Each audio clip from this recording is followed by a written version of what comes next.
Voyons le détroit d'Ormuz. Ici se trouvent les Émirats arabes unis, ici nous avons Oman et de l'autre côté se trouve l'Iran. Maintenant, sur cette carte ici, ce que vous voyez, tous ces points rouges, il y a entre 16 et 32 ports que les Iraniens exploitent, que ce soit ici dans le golfe Persique ou ici dans le golfe d'Oman. Et ce seraient certains des ports que les Caïro, la marine, essaieraient d'interdire dans ce blocus, n'est-ce pas? En essayant de forcer la main de l'Iran, nous vous avons montré cela hier. Revenons à ce point. Avec le marqueur jaune, je peux vous montrer ce que les Iraniens prévoient et comment le commerce s'est déroulé normalement. Cette route maritime passe par Oman, les Émirats arabes unis et l'Iran juste devant. Et c'est ce que les Iraniens veulent autour de cette île ici, d'accord? Elle s'appelle l'Arak, ce que les Iraniens aimeraient voir se produire. Cependant, c'est ce que nous voyons maintenant. Un goulot d'étranglement dans le détroit d'Ormuz. Là-bas, il y a quelques navires qui passent. Ce que nous essayons de montrer ici, ce sont 4 navires liés à la Chine. Certains transportent du pétrole, d'autres non. Il y a 4 modèles différents ici. Avec le blocus en place, ils se dirigeaient vers l'île de l'Arak, mais ils ont fait demi-tour. La même chose s'est produite avec ces deux-là, mais il y a eu un rapport pendant la nuit. Lorraine Simonetti de Fox Business en a parlé. Voici la trajectoire du Rich Starry, n'est-ce pas? Vous la voyez en jaune. Elle est passée par ici, s'est arrêtée et pendant la nuit a traversé le détroit d'Ormuz. C'est un exemple alors que le blocus continue. Regardez le trafic maritime que nous observons. Vous voyez les points rouges et verts. Sur l'écran derrière, ici c'est Oman, ici les Émirats arabes unis et là-haut, l'Iran. C'est l'île que j'ai mentionnée en haut de l'écran. Tout ce que vous voyez en rouge est un navire océanique qui transporte du pétrole ou des dérivés du pétrole. Tout ce qui est en vert, c'est du fret. Mais vous voyez l'embouteillage ici sur la côte des Émirats arabes unis et aussi ici sur la côte d'Oman. Ils sont là depuis plusieurs semaines. Si la marine de Zilwa intercepte un navire, c'est ce qui arrivera. Voilà désormais les règles en mer. Vous émettez l'avertissement, le navire est arraisonné, les documents sont vérifiés. S'il passe, tout va bien. Sinon, des problèmes peuvent survenir. Le navire peut être arraisonné et fouillé. Et finalement, il est détenu, redirigé ou éventuellement libéré. C'est le droit de la mer actuellement pour la marine du Zilwa. Kirk Lippold, ex-commandant de l'USS Paul, est avec nous. Merci d'être ici. Que négligeons-nous dans cette affaire? Qu'y a-t-il encore à comprendre?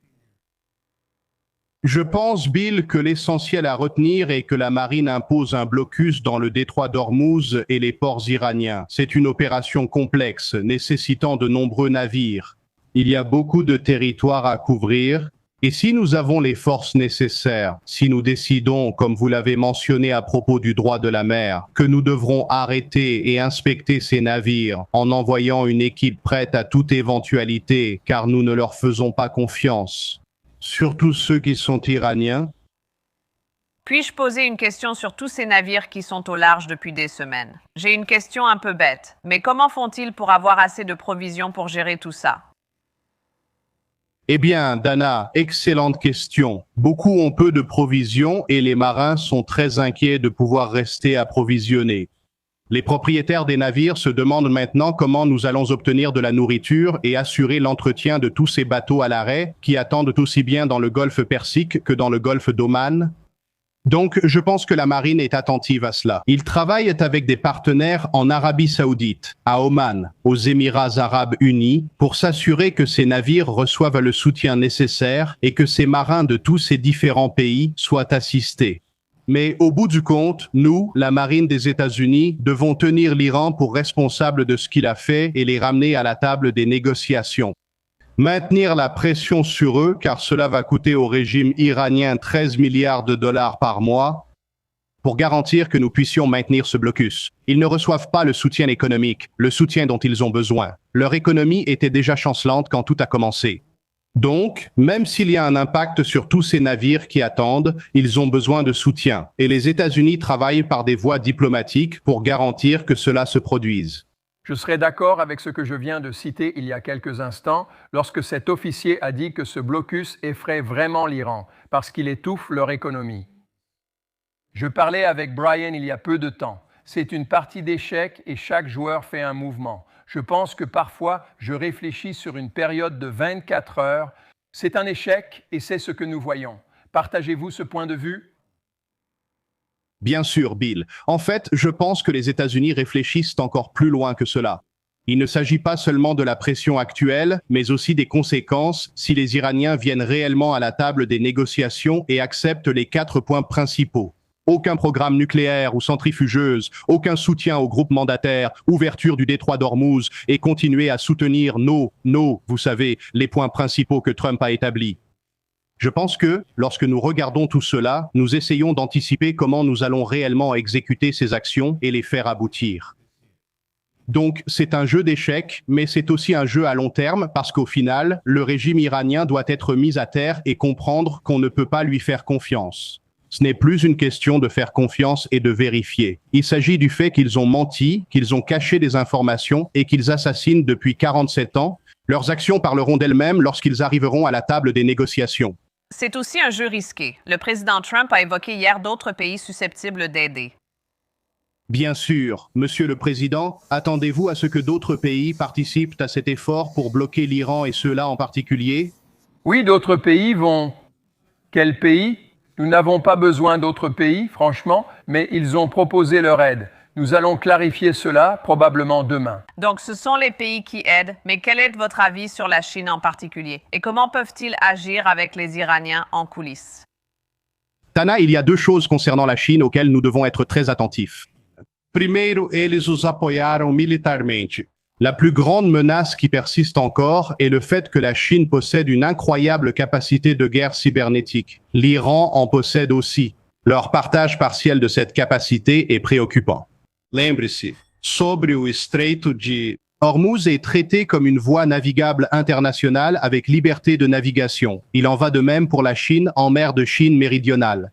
Là où l'Iran a encerclé le Moyen-Orient avec des groupes supplétifs, la Chine, en violation du droit international, a militarisé. 9 et bientôt 10, avec le récif Antelope, 10 îles en mer de Chine méridionale capables de couper le trafic maritime dans la région.